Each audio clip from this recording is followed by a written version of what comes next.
Chief Minister Conrad Sangma announced that FIRs have been filed against organizations setting up illegal check gates and conducting unauthorized document checks on migrant laborers. He emphasized that under the Meghalaya Identification, Registration, Safety and Security of Migrant Worker rules, the registration of migrant workers is managed by the Labour Department. Sangma reiterated that no one should take the law into their own hands and added that if migrants are found illegally working in the state, it should be reported to the authorities.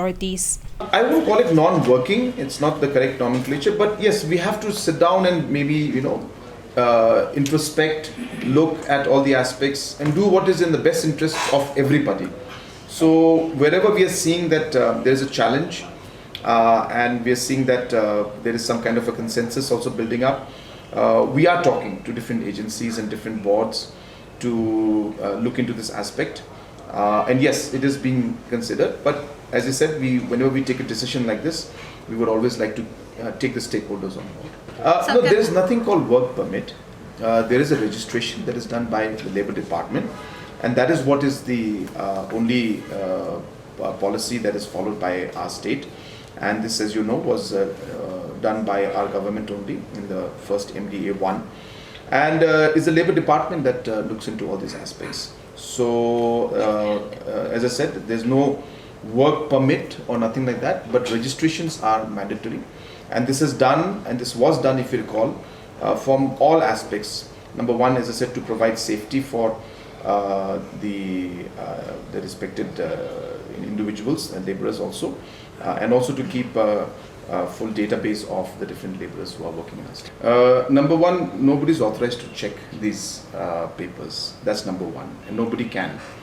Of course, there are incidents where individuals go or organizations go and all, but that is not as per the law. So therefore, they are completely on the wrong side of the law when they go and check. And just to inform that the government and the police has in fact filed cases against, 4 cases have been filed, FIRs have been filed against different organizations who have done this in the past few days. Number two, you've mentioned that that individuals have or organizations have mentioned that government has failed to implement the ILP. There is the question of implementing the ILP doesn't arise because ILP has not been passed or not been implemented or not been enforced in the state of Meghalaya. We have passed a resolution in the State Assembly that urging the government of India to implement the ILP in the state, but that has not been cleared yet. So the question of not implementing it doesn't arise. That's number two.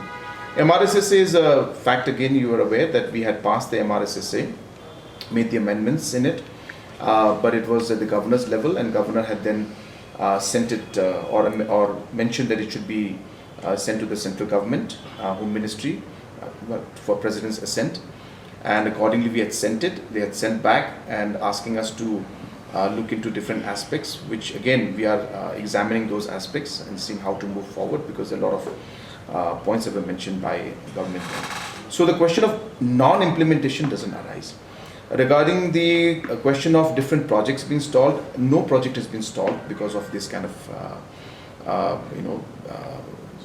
checks, whatever they call it. I wouldn't call it checks. They are just simply coming and intervening and trying to disturb these projects, which is not correct. These projects, whatever projects are going on, are in the interest of the state and the people.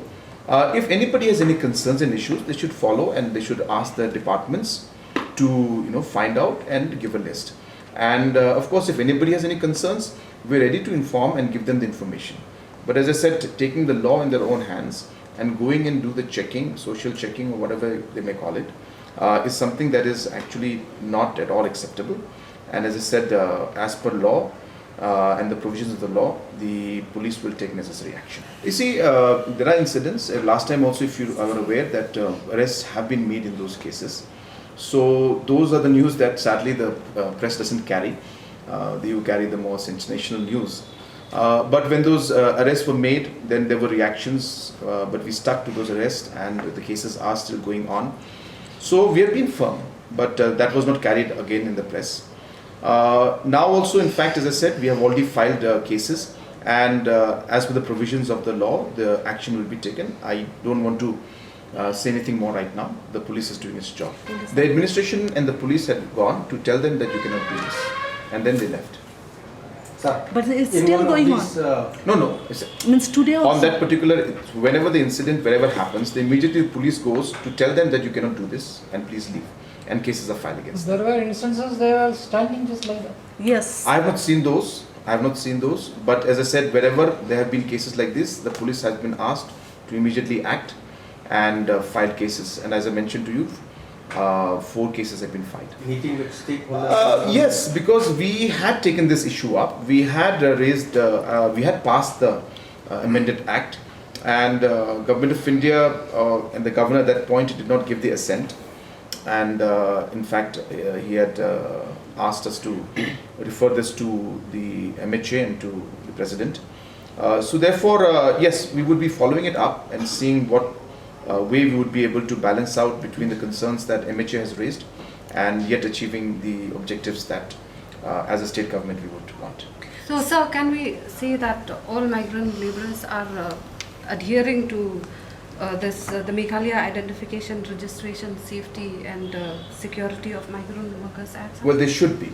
For me to sit here and say that they are that 100% they are all adhering would not be possible, because there are many people working everywhere. But as per the law, each one has to be, and most of the locations, most of the individuals, and most of the contractors are adhering to this particular law. And whenever, if there is any situation where somebody is not adhering, people can complain and inform to us, and we will take necessary action. So that is my whole point, that if there is a concern, raise it with us, and we will take up the matter, and we'll talk to the specific individual or the particular contractor who is responsible for that. Regarding the point that the contractors have to, it is a must. That's what the law says. So there is no question of any contractor not registering any of the laborers coming in from outside. So the law passed by the Meghalaya Assembly says that they should. My point being that if there are any contractors who are not doing, let the organizations, individuals, public inform the state government, and state government will then take the action. But individuals cannot take action, organizations cannot take action against this contract. This is what I'm saying. But then, No, sorry, then, 191 laborers laborers were found without valid and proper documents. So what then? That Yeah, is so the we will claim take. of Yeah, the that's NGOs, what. So if that is the case, let them give in writing is what I'm saying, and let them complain to us. There is a system and a process to be followed, but you cannot go and take the law in your hands, is what we are saying. That is incorrect. So under this act or various other labor laws, does the contractor become liable for Yes. prosecution in case they violate? Yeah, liable means what the prosecution is and what the penalty is. That those details are not with me, but it is the responsibility of the contractor to register his or her laborers.